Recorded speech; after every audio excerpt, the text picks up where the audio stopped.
What's going on, YouTube? This is Son of Zion, aka Walking by Faith. And I'm coming to make this video to talk about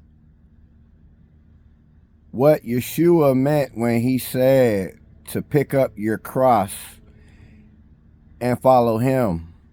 Now, of course, in his times, he was talking to his disciples and also the later generations as well. But to me, what it means to pick up your cross and follow him is that taking this walk with Father is going to cost you everything. There's going to come a point in your walk where the Father is going to tell you to walk away from everything. And what I mean by everything is literally everything. That means walking away from whatever worldly possessions that you may have procured. That means walking away from your family, your kids, your loved ones, and picking up your cross and following him. This walk is not easy. It's not for the faint-hearted, and in secular terms, it's not for punks.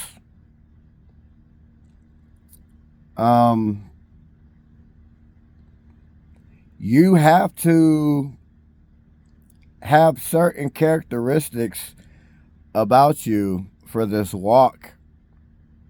Mainly, you have to have tenacity.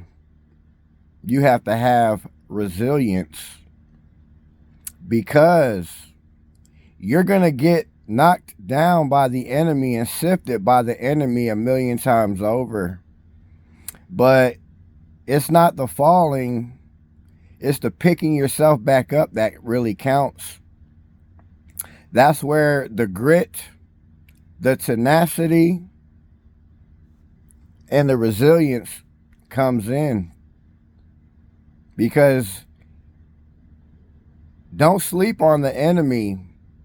Do not sleep on the enemy, because he never sleeps. He walks to and fro on this earth, seeking who he may kill, steal, and destroy. He is a reputable foe, if you will. Nevertheless, again, this walk is a process. It doesn't happen overnight. I've been walking with the Father for almost 4 years now.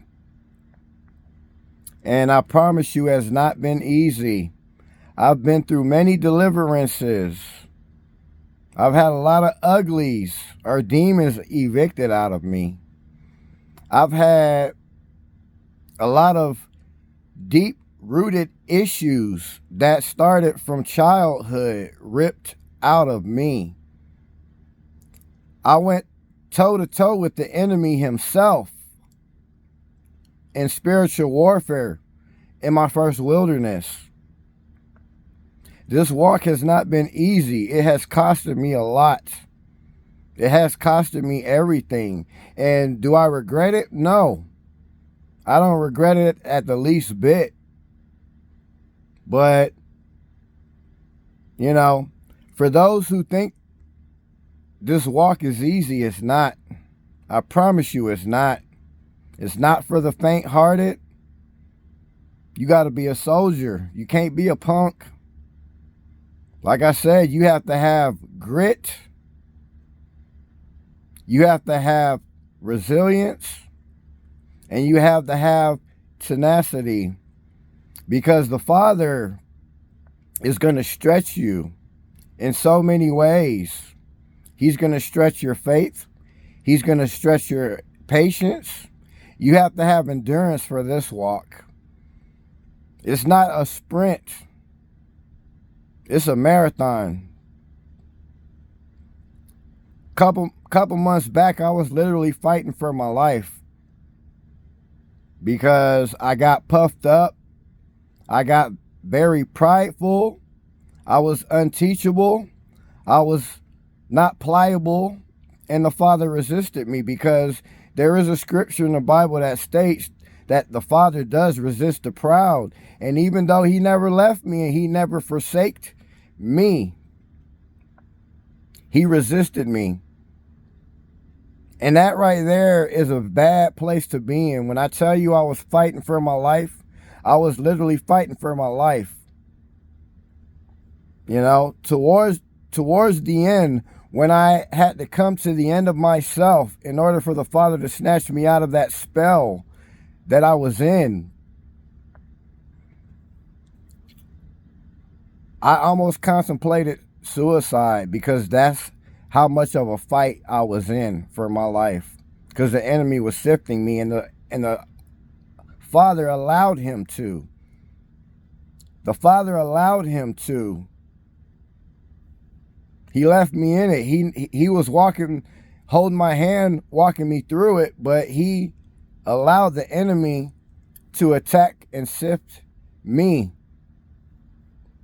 to show me how spiritually undeveloped that I really was, to show me that I wasn't as grown as I thought I was.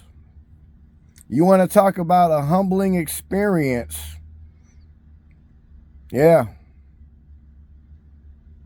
The only thing that saved me was I cried out to the Father. I cried out to the Father, and because of the grit, the resilience, and the tenacity that Father put in me, and by his grace alone, I was able to get out of that. So, for those who think this walk is easy, for those who think that picking up your cross and walking after the Father is a walk in the park, I promise you it's not, because it's going to cost you everything. With all that being said, I love you as all, my brothers and sisters in the body of Yeshua. You have a blessed day, a blessed night, or a blessed evening wherever you may be. And I'll see y'all on the next one.